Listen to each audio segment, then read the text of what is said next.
اللہ فی ضلال کبیر. قیامت تک نہ ماننے والا مجمع اسی 3 طریقے سے آئے گا. اس کی فریزنگ ڈیفرنٹ ہوگی.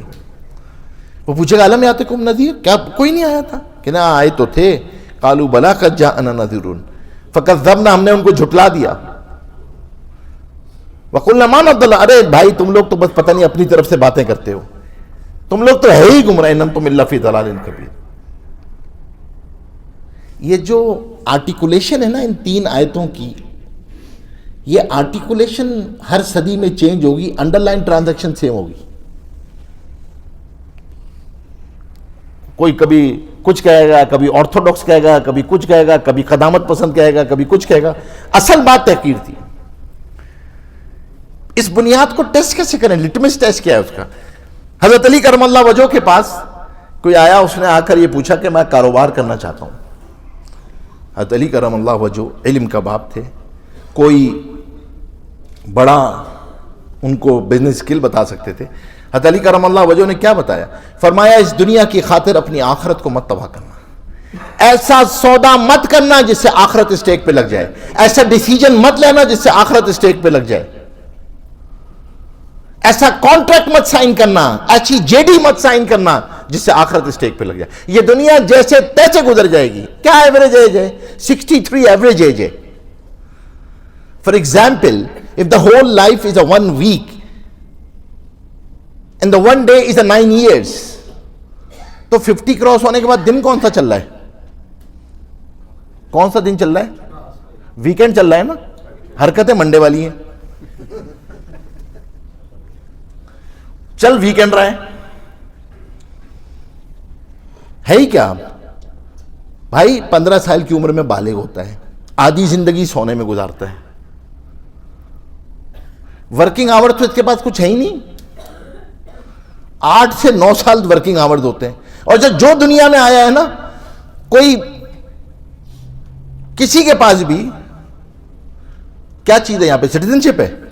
نہیں, ٹیمپریری ورک پرمٹ ویزا ہے. کب ایکسپائر ہو جائے یہ نہیں پتا. سٹیزن شپ تو آگے جا کے ملے گی جنت یا جہنم کی. تو بار بار آخرت, اس لیے کہتے ہیں نا ایمان کا پریزرویٹو ہے موت کا مراقبہ. Sit down some time, take out 5 minutes. اسرائیل علیہ السلام آ گئے, اب میری روح نکل رہی ہے, اب مجھے لوگ غسل دے رہے ہیں, اب مجھے لوگ رکھ رہے ہیں, اب میرا نام بھی چھن گیا ہے, اب لوگ مجھے میت کہہ رہے ہیں, کوئی مجھے نام سے نہیں پکار رہا ہے. امام صاحب کہہ رہے ہیں جنازہ کدھر ہے, کوئی کسی نام سے پکار رہا ہے, لوگ مٹی ڈال کے جا رہے ہیں, اور ابھی میں جانے والوں کی آہٹ سن رہا ہوں کہ اوپر سے فرشتے آ گئے. ٹیک out 5 minutes, sit down, ask yourself who will cry when I'll die.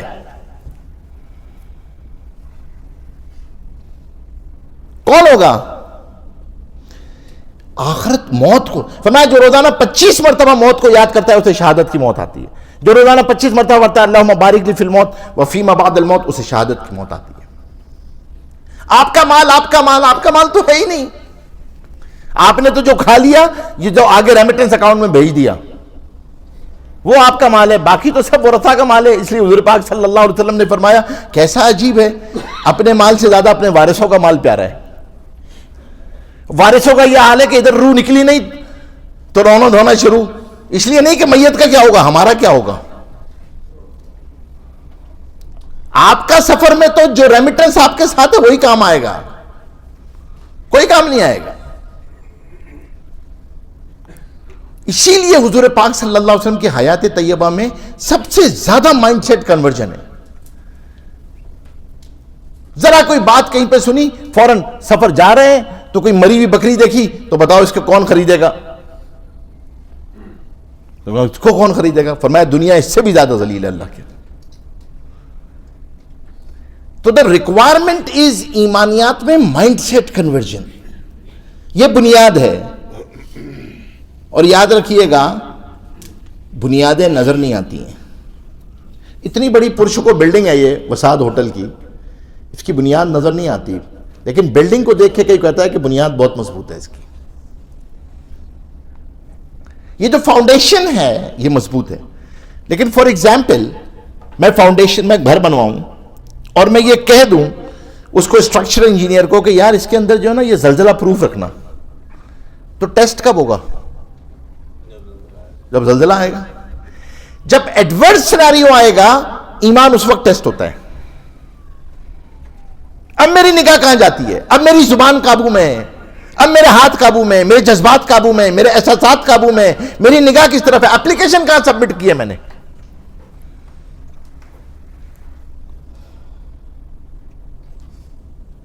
جس طرح یہ نظر نہیں آتی، اسی لیے ایمان کے بارے میں اصول ہے کہ ایمان آڈیٹیبل آئٹم نہیں ہوتا. You can not audit somebody's ایمان. ایمان یہاں ہوتا ہے، دل میں ہوتا ہے. اور اس پہ جو ستون کھڑے ہوتے ہیں نا یہ نظر آتے ہیں. اب آپ مجھے بتائیں سنو صاحب کہ ایک پلاٹ ہے، بہت ہی زبردست پلاٹ ہے، اور اس پہ زلزلہ پروف بنیادیں پڑی ہوئی ہیں، تو اس کو کیا کہیں گے؟ بہت خوبصورت گھر ہے. کیا کہیں گے؟ پلاٹ ہے. اس پہ جو ستون کھڑے ہوتے ہیں نا، ان ستونوں کو عبادات کہا جاتا ہے. یہ نظر آتی ہیں. آپ کی نماز نظر آئے گی، حج نظر آئے گا، احرام نظر آئے گا، آپ کا تراویح پڑھتے ہو آپ نظر آ رہے ہوں گے، یہ نظر آ رہی ہوں گی. ان پہ محنت کرنا، نماز پہ محنت کرنا واپس جا کے. اور نماز پہ کیا ہے؟ اس خوف سے کہ دیکھو میں اللہ سے دوستی کر کے آیا ہوں، اس نسبت کو لے کے آیا ہوں. اور حدیث کہہ رہی ہے ایمان اور کفر کے درمیان فرق کرنے والی چیز نماز ہے.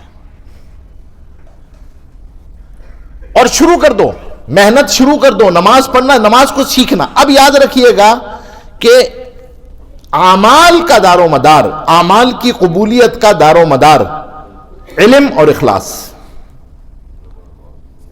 سیکھ کے کرنا، اللہ کو راضی کرنے کے جذبے سے کرنا. عمل میں جو وزن آتا ہے وہ اخلاص سے آتا ہے. عمل قبول ہوتا ہے اللہ تبارک و تعالیٰ کے حکم اور حضور کے طریقے کے مطابق. تو علماء سے اپنا تعلق جوڑنا، علماء سے سیکھنا. Ignorance is no excuse, neither in this world nor in آخرت. بھول گئے اللہ معاف کر دیں گے. جہالت یہ عذر نہیں ہے. تو اس کو سیکھیں، اپنا وقت لگائیں. اور پھر عبادات کے اندر دوسرا سب سے نماز کو سیکھنا، نماز پہ محنت کرنا، نماز کا ترجمہ سیکھنا، جماعت کی نماز کا اہتمام کرنا. کیسے ہوگا؟ بہت آسان طریقہ ہے. جماعت کی نماز کی دعوت دینا شروع کر دیں. خواتین گھروں میں مسجد کے اوقات کے مطابق نماز ادا کرنا شروع کر دیں. اپنے آپ کو کسی پنچوالٹی میں لے کر آ جائیں. اور آدمی یاد رکھیے گا ہیبٹ کنورژن کا نا ایک بڑا بنیادی اصول ہے. سب سے پہلے آدمی کو تکلفاً کرنا پڑتا ہے. You have to imitate. کرتے کرتے عادت بنتی ہے، پھر عادت کے بعد اخلاص آتا ہے. ہمارے ایک بزرگ تھے عبدالوہاب صاحب، وہ فرمانے لگے، ایک دفعہ علماء میں بیان تھا، کہنے لگے تم لوگوں کو پتہ ہے کہ عادت اور اخلاص میں کیا فرق ہوتا ہے؟ نماز کی عادت اور اخلاص میں. ہم نے کہا آپ بتا دیجئے. فرمایا عادت یہ ہوتی ہے کہ اگر نماز نہ پڑھے تو چین نہیں آتا کسی چیز میں. نماز نہیں پڑھی ہے، اور گھڑی دیکھ کر جو ہے آدمی جاتا ہے کہ پہنچ جاؤں گا، ہاں بس تقریباً 4 منٹ رہ گئے پہنچ جاؤں گا. اور فرمایا جب اذان سن کر کسی چیز میں دل نہ لگے تو سمجھ لو اخلاص آ گیا. اب یہ ٹیسٹ ہے نا، میٹنگ ہو رہی ہوگی، گاہک کھڑا ہوگا، اذان کی آواز آ جائے گی، اب میٹنگ چل رہی ہے، آپ کی زوم میٹنگ چل رہی ہے، آپ کا اہم بات چل رہی ہے. اب آدمی کا دماغ چل رہا ہے، ابھی تو میرا سالن چڑھا ہوا ہے، ابھی یہ چڑھا ہوا ہے، اب 50 کام چل رہے ہیں. اب حی علی الصلاۃ، حی علی الفلاح. اب ٹیسٹ آ گیا نا، کامیابی اس میٹنگ میں ہے یا اللہ کا منادی بلا رہا ہے، اب دیکھو کامیابی وہاں ہے. اب یہ ٹیسٹ ہے. یہاں ہم دوستی کر کے جا رہے ہیں کہ انی وجہت وجہی للذی فطر السماوات والارض وما انا من المشرکین. ہم کہہ کے جا رہے ہیں ان صلاتی ونسکی ومحیای ومماتی للہ رب العالمین. یا اللہ میری نماز، یہ جو میں نے قربانی کی ہے، میری قربانی، میرا جینا مرنا سب تیرے لیے ہے. یہ ڈسکلیمر آرڈر سائن کر کے جا رہے ہیں، یہاں سے انڈرٹیکنگ سائن کر کے جا رہے ہیں. عرفات میں سائن کیے، جب سے آئے تھے، جب سے لبیک کہتے ہوئے سائن کر رہے تھے، مزدلفہ میں سائن کی. اب یہاں پر اسی طرح قرآن کریم کو اپنی زندگی میں لے کر آنا، اپنی اولادوں کو قرآن سکھانا، خدا کے واسطے اپنی اولادوں کو قرآن سکھائیں، یہ بہت ضروری چیز ہے۔ خود قرآن سیکھنا، قرآن سے تعلق پیدا کرنا، قرآن کے حقوق ہیں، جس نے قرآن کا حق ادا کر دیا، قرآن اس کے لیے برزخ میں راحت کا سامان ہے، قبر میں راحت کا سامان ہے، محشر میں سفارش کرے گا، جنت میں لے کے جائے گا۔ کتنی کم قسمتی کی بات ہے، سالوں لگا دیے فلاں فلاں، کتنی کمپلیکیٹڈ ایجوکیشن لے لی، قرآن نہیں آتا۔ محبت کا دعویٰ ہے، آپ ٹارگٹ آڈینس ہے، آپ کے لیے اترا ہے، آپ کا ذکر اس کے اندر موجود ہے، لکھا کیا یہ نہیں پتا۔ اللہ کے واسطے قرآن سے تعلق پیدا کرو، علماء سے قرآن سیکھو، تفسیر پڑھو، ترجمہ پڑھیں، اور پھر قرآن کو سیکھنا، قرآن کو پڑھنا، قرآن کا ترجمہ پڑھنا، قرآن پہ عمل کرنا، اور قرآن کا تدبر کرنا۔ تدبر کہتے ہیں ایک رکوع تفسیر پڑھ کے اپنے لیے ٹو ڈوز نکالنا، ایکشن پوائنٹ نکالنا، اپنے گیپس کو فل کرنا۔ قرآن میرے لیے اترا ہے نا، فَبِأَيِّ آلَاءِ رَبِّكُمَا تُكَذِّبَانِ، میرے لیے ہے۔ مولوی نجیب تم پہ یہ نعمتیں کی، یہ نعمتیں کی، تم نے کیا کیا اس کا بدلہ؟ تو قرآن کریم کو اپنی زندگی میں لے کر آنا ہے، یہ طے کر رہا ہے، اللہ سے مانگنا ہے، اور اپنی پرائرٹیز میں ٹائم میں سیٹ کرنا ہے کہ نہیں میں نے قرآن سیکھنا ہے، اپنی اولادوں کو قرآن سکھانا ہے۔ I normally ask, مجھ سے کوئی پوچھتا ہے نا کہ نہیں الحمدللہ کرتے ہیں، میں نے کہا لٹمس ٹیسٹ بڑا سمپل ہے، یہ بتائیے آپ نے جس طرح اے لیولز کا ٹیوٹر فائنڈ آؤٹ کیا تھا، اسی طرح قرآن کا ٹیچر فائنڈ آؤٹ کیا تھا؟ جس کرائٹیریا سے اسے گزارا تھا ریزلٹس کے، اسی کرائٹیریا سے قرآن ٹیچر کو گزارا تھا۔ ٹرخاؤ نہیں، اللہ کے واسطے مت ٹرخاؤ، فائل کا پیٹ نہیں پورا کرنا یہاں پہ، قرآن سکھاؤں، اچھے اساتذہ کو لے کے آؤ، قرآن سکھائیں، اور ان کو قرآن کے ساتھ آپ نے اس بچے کا تعلق جوڑ دیا نا، خدا کی قسم اس کا ایمان محفوظ ہو جائے گا۔ اور پھر اس کے ساتھ ساتھ خاص طور پہ اسی طریقے سے عبادات کے اندر رسم سے نکل کر روحانیت کی طرف سفر کرنا۔ عبادات رسم نہیں ہے، عبادات جب رسم بن جائے نا تو اس کے اندر سے اللہ کی مدد نکل جاتی ہے۔ کوشش کرو کہ بھائی میں نے اس کے اندر ایکسیلنس ڈیولپ کرنی ہے، روزانہ کچھ وقت اللہ کے ذکر کے لیے نکالو، کچھ وقت بیٹھو، اللہ کا وعدہ ہے تم مجھے یاد کرو میں تمہیں یاد کروں گا۔ اللہ جہاں یاد کرتا ہے وہ بہت بڑی مجلس ہے۔ تیسرا کلمہ، درود شریف، استغفار، بہت ہی بیسک، تھوڑا بہت اپنا وقت نکالیں۔ اور یاد رکھیے گا ایک چیز امپورٹنٹ، عبادات کے اندر اپنی الحمدللہ اس سفر کے اندر آپ حضرات کی سب کی قوت دعا جو ہے وہ 10-15 منٹ پہ پہنچ گئی ہے، اس کو باقی رکھنا اور کم از کم آدھے گھنٹے تک لے کے جانا۔ دعاؤں کا اہتمام کریں، اور دعاؤں میں بھی مسنون دعاؤں نے قبولیت کے راستے دیکھے ہوئے، اللہ سے مانگنے کی عادت ڈالیں اور دعاؤں کو سیکھیں بھی۔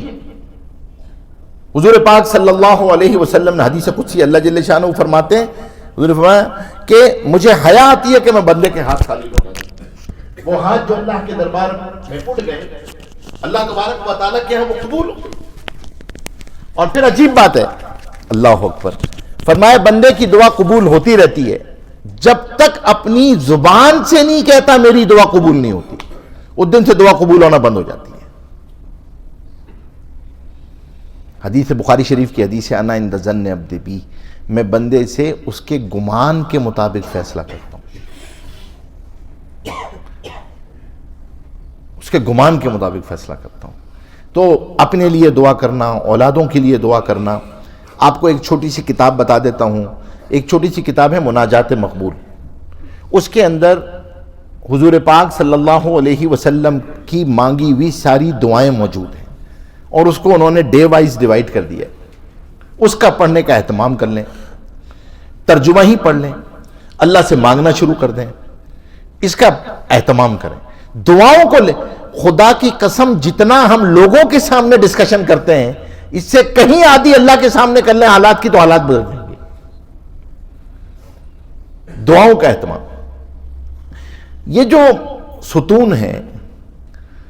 اگر کسی پلاٹ کے اندر ویژولائز کریں آپ کہ ایک بہت اچھی بنیاد ہے اور 4 ستون کھڑے ہوئے ہیں اس پہ, مضبوط ستون کھڑے ہوئے ہیں, زلزلہ پروف, تو کیا کہتے ہیں اس کو؟ یہ خوبصورت گھر ہے؟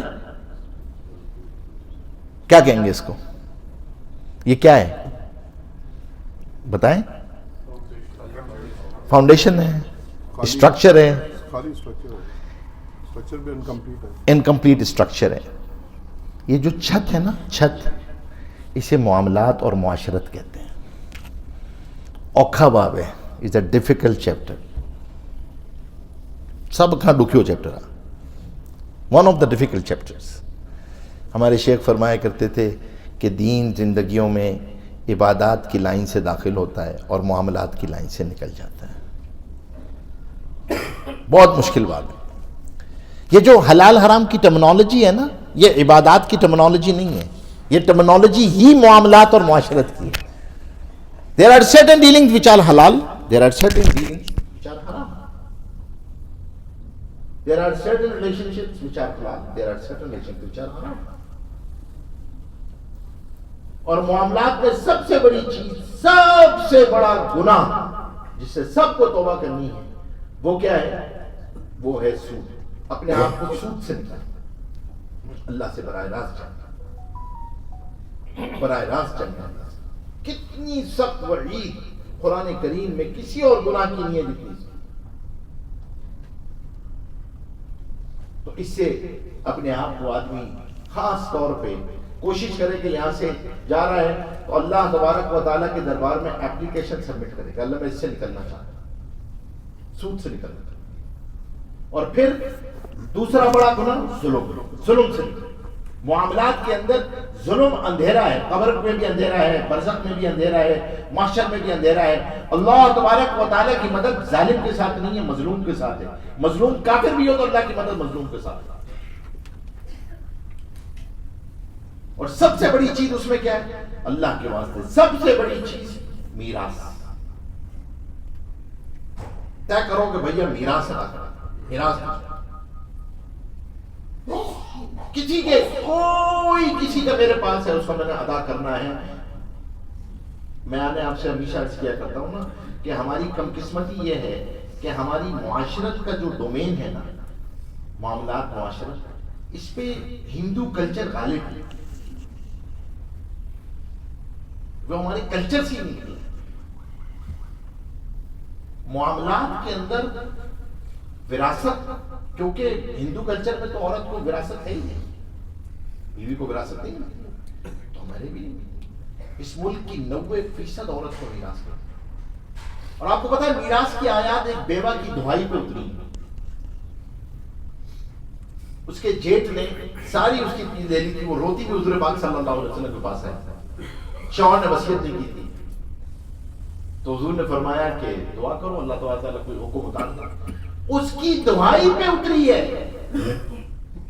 اس کی دعا پہ اتری ہے میراث کی آیات, اور وہ آج سب سے زیادہ محروم ہے. وہ ماں ہو تو نہیں ملتی, وہ بیوی ہو تو نہیں ملتی, وہ بیٹی ہو تو نہیں ملتی, وہ چھوٹے بچے ہوں تو میراث نہیں ملتی, بہن ہو تو نہیں ملتی. And we have 1000 justification to avoid میراث. ہمارے تو شیخ فرمایا کرتے ہیں کہ دیندار گھرانوں میں حرام ظلم کے راستے سے آتا ہے. میراث نہیں دینا, کسی کے پیسے دبا لیے, کسی کا قرض دبا لیا, آدمی کو اندازہ ہی نہیں ہوتا اور اسے گناہ نہیں سمجھتے. ہمارے ساتھ اس لیے میں کہتا ہوں سب سے بڑا کنورژن یہ جو آپ نے کرنا ہے کہ اپنے پارٹ ٹائم مسلمان سے 24/7 کا مسلمان ہونا. اپنے معاملات میں نے صحیح کرنے ہیں, واپس جا کے اور معاملات کے اندر تمام چیزیں, کہیں پہ ظلم نہ ہو, لوگوں کے پیسے نہ دبائے ہوں. اگر خدا نہ خواستہ میرے کوئی معاملات کسی کے ساتھ چل رہے ہیں تو بھائی اللہ کے واسطے اس کو لکھت پڑھت میں لاؤ, علماء سے پوچھو, علماء سے سیکھو. پیسے لینے دینے میں ہمارے یہاں اللہ معاف کرے, ہمارے یہاں ایک بہت بڑی چھتری ہے کاروبار کرنے کی, اسے کہتے ہیں انویسٹمنٹ. وہ اتنی بڑی چھتری ہے کہ آپ نے کیا کیا, میں نے فلاں کے ساتھ انویسٹمنٹ کی. اچھا نقصان اگر کہ میرے پیسے ہوتے تو میں نے تو انویسٹمنٹ کی تھی. وہ بھائی یہ کیا کیا تھا تم نے, قرض دیا تھا اس کو, تو شریعت کہتی ہے بھائی یہ تو قرض تھا، اگر تم سمجھتے ہو کہ پرنسپل اماؤنٹ بھی گارنٹیڈ ہے اور پروفٹ ملتا رہے تو یہی تو سود ہے، اور سود کس چیز کا نام ہے؟ ہر وہ قرض جو اپنے ساتھ کسی نفع کو کھینچ کے لائے وہی تو سود ہوتا ہے۔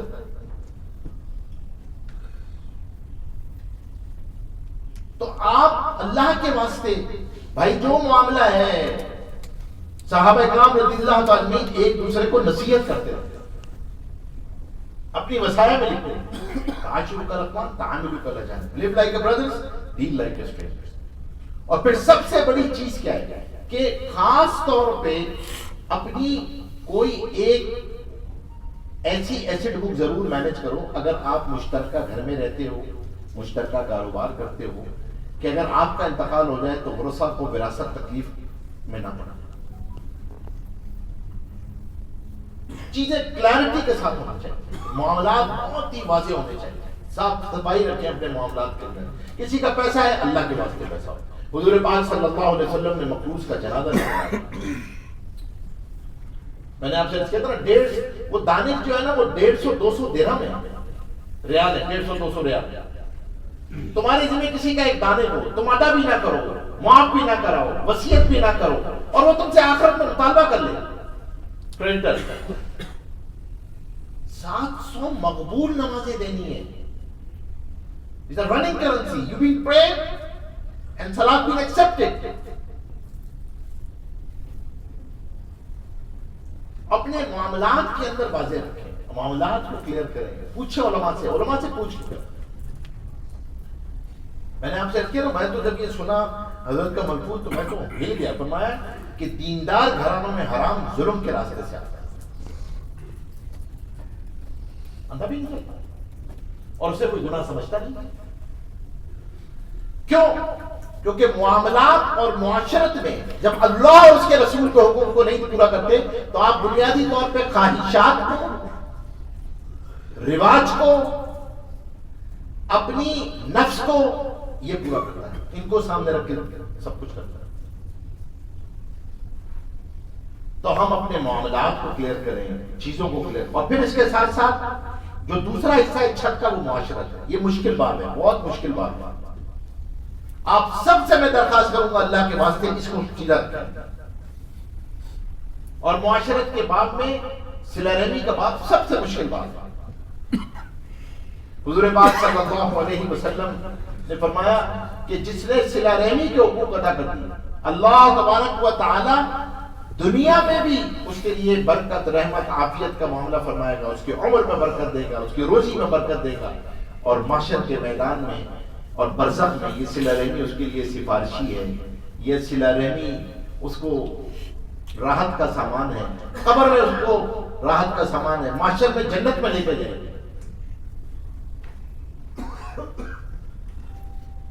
اور صلہ رحمی میں سب سے بڑی اہم بات وہ کیا ہے؟ وہ ماں باپ کی عزت، ماں باپ کی قدر۔ تو اللہ کے واسطے جو ایک مرتبہ جا کرنا، اور صلہ رحمی کا بنیادی اصول ہے، یاد رکھیے گا، وہ یہ کہ آدمی کو اپنی ذمہ داریاں پتہ ہونی چاہیے، سامنے والے کے حقوق پتہ ہونے چاہیے۔ شیطان ادر وے اراؤنڈ آتا ہے، شیطان کہتا ہے دیکھو تمہارے یہ حقوق ہے، سامنے والی کی یہ ذمہ داری ہے، آپ سے تو پوچھ رہے نہیں ہے سامنے والی کیا ذمہ داری ہے۔ اور صلہ رحمی کا بات مشکل بات ہے، اس کے ساتھ ایک اور چیز جڑی ہوئی ہے، اور ماں باپ، بہن بھائی، آپ کی بیلنس شیٹ پہ اس سے بڑا کوئی ایسٹ نہیں ہے۔ اور اگر خدا نہ خواستہ ماں باپ کا انتقال ہو چکا ہے، میں نے آپ سے بتایا تھا نا، وہ ہمارے استاد تھے مولانا ظریف صاحب، ان کے پاس جب کوئی وظیفہ لینے آتا، بڑے فیصلہ بات کے تو وہ ہمیشہ ایک بات پوچھا کرتے تھے کہ تمہارے ماں باپ جو ہیں زندہ ہیں، ماں باپ راضی ہیں؟ اور وہ کچھ ہیکی پیکی کرتا کہ ہاں جی پہلے تو راضی تھے، جدوں شادی ہوئی نا اس کے بعد رولا پہ گیا تو ہوں سے پھر وہ ناراض ہوئی۔ تو وہ کہتے تھے بھائی میری کوئی دعا وظیفہ اثر نہیں کرے گا، جاؤ پہلے ماں باپ کو راضی کرو۔ مستجاب الدعوات باپ ہے، ماں ہے، کسی اور سے دعا کیا کراؤ گے؟ ماں باپ سے دعا کراؤ۔ یہ دعاؤں کی فیکٹریاں ہیں جو اللہ نے گھروں میں رکھی ہوئی۔ ان کے علاوہ دنیا میں ہر کوئی آپ سے حسد کرے گا، آپ ترقی کرو گے وہ حسد کرے گا، صرف یہ ہیں جو خوش ہوں گے اور دعائیں دیتے رہیں گے۔ انتقال ہو گیا تو ان کے لیے دعا کرو، ایصال ثواب کرو، ان کے متعلقین کے ساتھ اچھا معاملہ کرو، بہن بھائی آپس میں محبتوں کے ساتھ رہو، ان کی میراث کو ادا کرو، ان کے لیے صدقہ جاریہ کرو، ایصال ثواب کرو. تو ہمارے استاد فرماتے تھے یہ کام کر لو تو زندگی میں رہتے ہوئے ان کی برکات محسوس کرو گے. You will feel it کہ they are with us, with you. تو ایک مرتبہ بیٹھو، بحیثیت بیٹا ہونے کے، بحیثیت بھائی ہونے کے، بحیثیت شوہر ہونے کے، بحیثیت باپ ہونے کے، بحیثیت سسر ہونے کے، بحیثیت بیٹی ہونے کے، بحیثیت بہن ہونے کے، بحیثیت بیوی ہونے کے، بحیثیت ماں ہونے کے، بحیثیت ساس ہونے کے، کیا میری ذمہ داری ہے؟ اور اس میں کیا ریکوائرمنٹ ہے؟ ایک ہی چیز ہے، کانشیسنس. نکاح کے اندر 3 آیات ہیں، تینوں آیات تقویٰ تقویٰ تقویٰ تقویٰ تقویٰ تقویٰ. 2 دلوں کو اس کے علاوہ کوئی چیز جوڑ ہی نہیں سکتی. اس کو، اور یہ مشکل بات ہے، I'm telling you, very difficult chapter. Your social conduct, your social behavior, one of the challenging behavior in your life. اور آپ مجھے بتائیں کہ کوئی گھر ہے اور وہ بہت ہی مضبوط گھر ہے اور اس کا ستون، اس کی چھت بہت مضبوط ہے، لیکن نہ گھر کے اندر رہائش کا سامان ہے، نہ آسائش کا سامان ہے، نہ آرائش کا سامان ہے، جالے لگے ہوئے اندر، اندھیرا ہے. ویژولائز کریں ایسے گھر کو کیا کہتے ہیں؟ کھنڈر، ہانٹڈ ہاؤس. یہ جو گھر کی انٹیریئر ہے نا مومن کی، اسے اخلاق کہتے ہیں. اخلاق سے فارغ آدمی ہانٹڈ ہاؤس کی طرح ہوتا ہے. لوگ اس سے اپنی اولادوں کو اسی طرح دور رکھتے ہیں جیسے ہانٹڈ ہاؤس سے دور رکھتے ہیں. مشکل باب ہے دین کا یہ، اخلاق آسان باب نہیں ہے. حضور پاک صلی اللہ علیہ وسلم نے فرمایا محشر کے میدان میں سب سے زیادہ وزنی عمل اچھے اخلاق والے. 2 ہی تو چیزیں 24/7 مطلوب ہیں. نماز تو دن میں 5 وقت ہے، حج زندگی میں ایک بار ہے، زکوٰۃ سال میں ایک بار ہے. ایمان اور اخلاق 24/7 مطلوب ہے، ہر لمحے مطلوب ہے.